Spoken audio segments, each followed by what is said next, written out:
Wow, so JD Vance's wife has officially come out and addressed the speculation on whether the VP nominee wears eyeliner or not. Now, Usga Vance, the wife of Donald Trump's historically unpopular VP pick, has been doing some interviews, making the rounds, and this may be my favorite headline to come out of all of the articles that followed, but she talked about JD Vance's past, his history of controversial remarks, and even clarified whether or not he wears eyeliner. And come on, just look at his eyes. You cannot convince me that these are natural eyelashes. You cannot convince me that he is not wearing eyeliner in this photo. But before I break down this article, I want to talk about something slightly more important. JD Vance's wife, my husband only meant to insult people who actively choose not to have kids, not people who are trying but are unsuccessful. And that is essentially what she said in more words or less while trying to defend her husband's abhorrent statements about women, about childless cat ladies, about people being sociopathic. I mean, JD Vance, every time he opens his mouth, he makes the situation much worse, but every time I see an older video of him from 2019 to 2023, I just know he's about to say something incredibly sexist. Make sure you leave a like on the video and hit that subscribe button. Let's dig in. Usga Vance did not touch on JD Vance's claims that people who don't have kids are more sociopathic.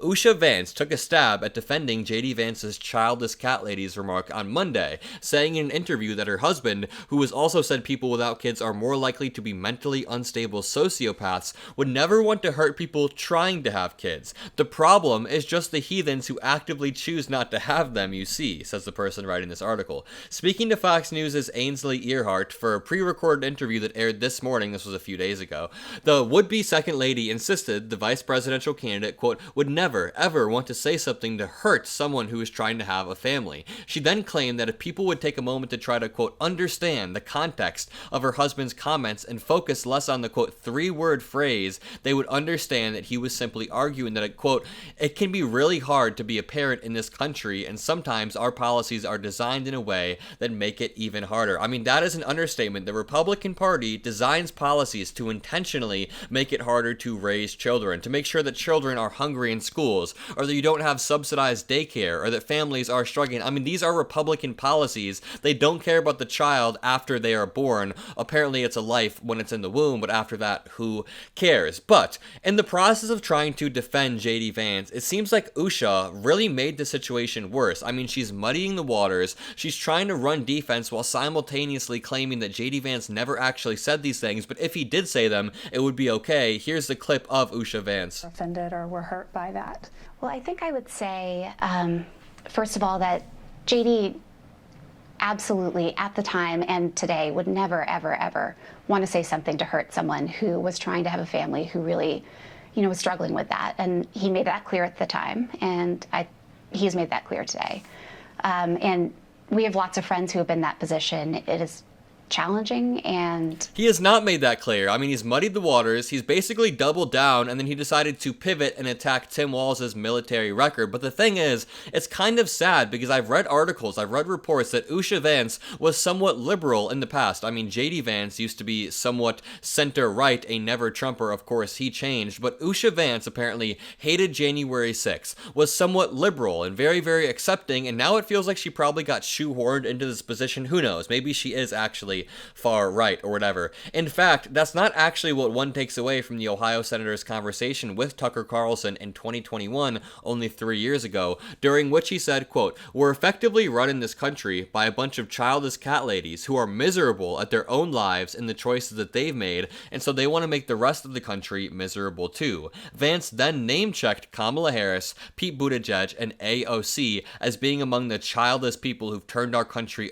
who we've turned our country over to, who don't have a stake in it. Number one, AOC is like 32 years old. Who says you have to have a kid by 32? Number two, Pete Buttigieg does have multiple kids. That is just a homophobic remark. And number three, that is way worse than the remarks that Usga Vance was trying to defend. She was trying to gaslight us into thinking that JD Vance didn't really say anything that was that bad. The remarks weren't that terrible, but no. That was an intentional takedown of people who don't have kids, and you can't convince me otherwise. On to this article. JD Vance's wife addresses the speculation that the VP nominee wears eyeliner, and this has been a massive focus. Number one, we don't care if JD Vance is wearing eyeliner. We care that he's such a hypocrite that he'll put on makeup, then try to strip right fights away from other men who want to wear makeup for other reasons. So, this article reads, the wife of Republican vice presidential candidate JD Vance is claiming her husband doesn't wear eyeliner despite some beauty experts insisting otherwise. When Puck asked Usga Vance about rumors the 40-year-old conservative uses guyliner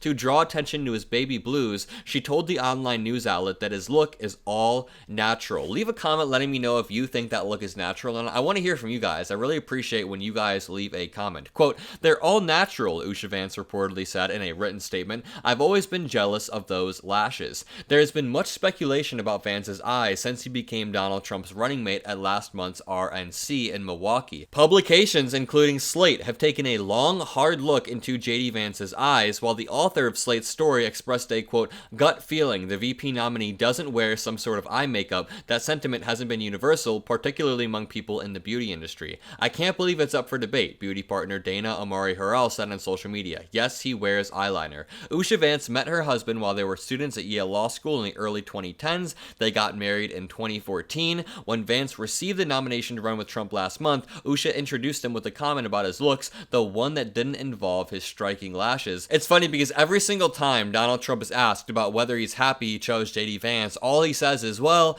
the VP pick doesn't really matter. I'm told by people that the VP doesn't matter anyways, which is a roundabout, long way of saying, no, I should have chosen somebody better, but at this point, it doesn't matter, it doesn't hurt me, which I guess we will see, because JD Vance's pick came at a critical moment when the Republican Party was already bleeding with women voters, and JD Vance did not help with suburban women, bleeding with Muslim voters, Black American voters. This article reads, Harris leads Trump in 3 key states, Times Siena poll finds, and this article came out this morning, August 10th. New surveys of Michigan, Wisconsin, and Pennsylvania taken this week offer the latest indication of a dramatic reversal in standing for the Democratic Party since President Biden abandoned his re-election bid. And in all of the key swing states, or the big 3 at least, Michigan, Pennsylvania, and Wisconsin, Harris is leading by 4 points, and all of them 50 to 46. Look at this chart. This is some amazing, amazing news. VP Kamala Harris leads former President Donald J. Trump in 3 crucial battleground states, according to a new survey by the New York Times and Siena College. Mrs. Harris is ahead of Mr. Trump by 4 percentage points in Wisconsin, Pennsylvania, and Michigan, 50% to 46% among likely voters in each state. The surveys were conducted from August 5th to 9th, so they barely even captured the Tim Walz effect, we'll call it that. Tim Walz has just started campaigning alongside VP Harris, and again, VPs really don't have that much of a sway, but when somebody is as cool as Tim Walz, and when somebody is as weird as JD Vance, I think it really could help voters understand which party is the normal party.